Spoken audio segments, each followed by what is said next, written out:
अंकित सक्सेना जी, पूना से। गुरुदेव, आपके चरणों में कोटि कोटि प्रणाम। गुरुजी, मुझे अपनों के खोने का बहुत भय रहता है। अतीत में जो हुआ इसलिए डर सताता रहता है। महाराज जी, मैं इससे बाहर कैसे निकलूं? अपना कौन है? तो मम्मी के स्वरूप को तो जाना नहीं, शरीर ही को तो मम्मी माना है।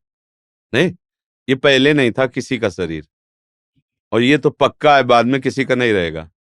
तो बीच में जितना तारीख और तिथि और समय है उतना ही रहेगा भैया।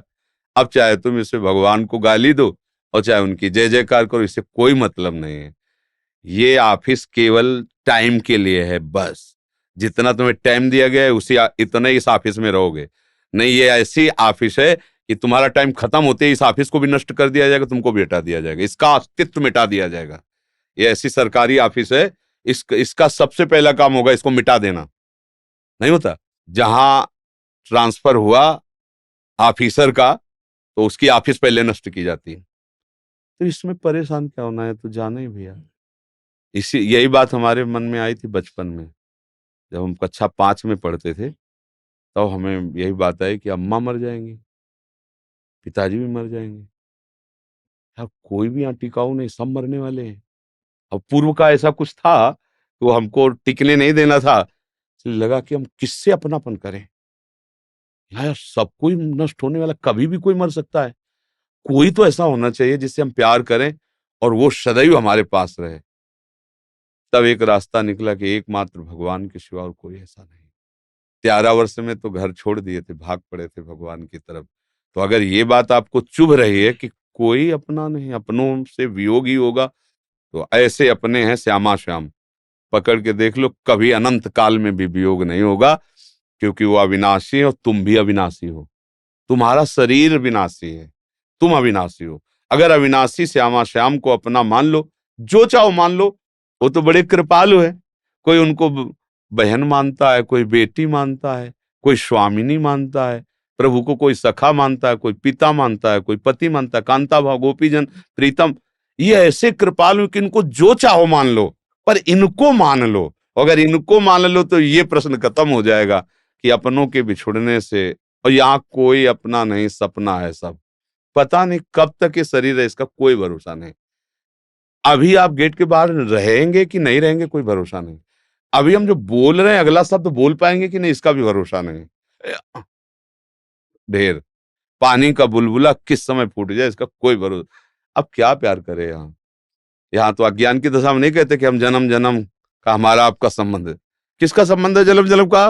बोले हमारा आपका संबंध है। ना तुम अपने को जानते हो ना उसको जानते हो, तो संबंधी कैसे हो गए? तुम शरीर को जानते हो, शरीर तो कुछ वर्षों वाला है, अभी मिट जाएगा, तो संबंध किसका रहा? बोले झूठा आदमी बोल रहा है। नहीं कहते लोग कि हमारा आपका तो जन्म जन्म का जन्म जन्म का संबंध हमारा आपका नहीं है, हमारा आपका है। आपका ले ये शरीर जो है ना, ये जन्म जन्म के संबंधी ले। पिछले जन्म में भी माता पिता पत्नी पुत्र परिवार रहा, कहाँ हमें याद है?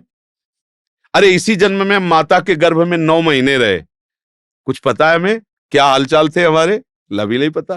तो फिर हम कैसे कहें कि कोई हमारा हो सकता है? कोई नहीं हो सकता। यही बात जब आ जाएगी तो एक सच्चे भजन करने वाले भक्त बन जाओगे। पर ये बात टिकाऊ नहीं है। जहां कोई गले में हाथ डाल के बोला आपसे कि मैं आपसे बहुत प्यार करता हूं या करती हूं, तो सब भूल जाएगा। तो लगे कोई तो मिला अपना। फिर जब धोखा होगा काल के द्वारा, काल किसी को बख्शता नहीं, तब फिर तुम कहोगे कि हे भगवान कितने निर्दयी हो, कोई तो जीवन में मिला था, तुमने उसको भी लूट लिया। ऐसा ही होता है ना। ये सब अज्ञान का खेल है, माया का खेल है। सच्चे दोस्त श्री कृष्ण है। यारी करके देखो, ऐसा प्यार करने वाला दोस्त है जो अनादिकाल से अनंत काल तक तुम्हारे साथ रहेगा और तुम्हारी गलतियों पर भी वो कभी नजर नहीं करेगा। बहुत प्यारा दोस्त है श्री कृष्ण। फिर आगे बढ़ो भगवत मार्ग में, तभी ये बात समझ में आएगी भैया। नहीं, आज जितना है सब बिछुड़ने वाला है, कुछ साथ नहीं। अरे हमारे शरीर को देखो, एक समय था हम अपने को बच्चा देखते थे, एक समय हुआ कि अब जवान, अब बुढ़ापे का रंग आ रहा है, यही हमारा नहीं हो रहा है। एक समय आएगा कि ये छूट जाएगा। जब ये नहीं हो रहा तो यार कौन अपना हो सकता है? सब शरीर यहाँ नष्ट होने वाले हैं। यही बात सुन करके जीव भगवान की शरण में जाता है कि कोई अपना नहीं तो कोई तो अपना हो, क्योंकि हम प्रेम के अंश हैं। प्रियालाल प्रेम स्वरूप है ना, उन तो हमें प्यार चाहिए। कोई तो प्यार करने वाला मिले। सबके हृदय में एक खोज है, कोई तो हमें ऐसा साथी मिले जिसकी हम गोद में सर रखकर निश्चिंत होकर सो जाएं। तो ब्यास भरोसे कुंवर के सोवत पाँव पसार, लाडली जू के चरणों के भरोसे हो जाओ, निश्चिंत हो जाओगे। राधा राधा जप करो, है। हाँ, लाडली जू से अपनापन करो। यद्यपि ये प्रगट में दिखाई नहीं देती, पर यही है, दूसरा कोई है नहीं। हर समय अपने जनों को लाडली जू देखती रहती हैं, और लाडली जू के चरणों में, जो लाल जू अपने हाथ में सुदर्शन चक्र रखते हैं ना, लाडली जू के चरण चिन्हों में विराजमान है। अनंत शक्तियां लाडली जू के चरणों में अपने जनों की रक्षा करती रहती हैं। ये जितनी दुर्गा देवी, चामुंडा, भद्रकाली, बड़ी बड़ी महाशक्तियां ना, हमारी लाडली जू के एक अंश से हैं, अंश से हैं। अब सोचो, ऐसी महामहिम महारानी वृंदावनेश्वरी लाडली जू जब हमारी है, अरे फूली फूली छाती घूमोगे, कोई परेशानी नहीं रहेगी। जाके बल गर्व भरे रसिक व्यास से न डरे, लोक वेद कर्म धर्म छाड़ी मुक्तिचारी। जिसके अभिमान में हर समय फूले रहते हैं हमारे माई श्यामाजू को राज। बस अब ये कि स्वीकृति हो जाए, समझ में आ जाए तो बात हो जाए, फिर ये मिट जाएगा कि हमने जिससे प्यार किया वो सब धोखा दे रहे हैं, सब जा रहे हैं। अगर कोई प्यार करना भी चाहे तो यहाँ समय नहीं ना प्यार करने का, समय नहीं है यहाँ प्यार करने का। हम मनोरंजन में लगे हैं, सत्य किससे प्यार करें। अच्छा, कब समय बीती, आप कितने साल के हो? 32 वर्ष निकल गए, अभी कोई विश्राम स्थली आई क्या? अभी तो खोजे चालू है कि कोई तो मेरा हो जाए, कहीं तो मैं सुख पाऊं, कहीं तो शांति मिलूं। ऐसे आगे प्लस जो है वो भी निकल जाएगा। आ गया वो समय, जो कार्य के लिए भेजे गए थे वो कार्य नहीं हो पाया। ऑफिस भी ध्वंस, ऑफिसर भी बंदी बना के भेज दिया जाएगा। यहाँ मृत्यु लोक में भेजे गए हो, सिर्फ अपना कल्याण कर लो, भगवत प्राप्ति कर लो, भगवत प्रेम में मतवाले हो जाओ। नहीं, मन पछितई है अवसर बीते। अंतिम समय, अब कब अंतिम है कुछ पता नहीं। एक मृत्यु ही ऐसी है जो सब सुखों को हटा सकती है अभी अभी। जैसे किसी को फांसी की सजा दी जा रही हो, आपको कल 12 बजे फांसी की सजा दी जाएगी। अभी इस समय से लेकर कल 12 बजे तक विश्व के जो भोग कहो सब तुम्हें उपस्थित कर देंगे, इसके बाद तुम्हें फांसी दी जाएगी। बोलो कौन सा भोग उसे अच्छा लगेगा? कोई भोग, हर भोग में फांसी का फंदा नजर आएगा।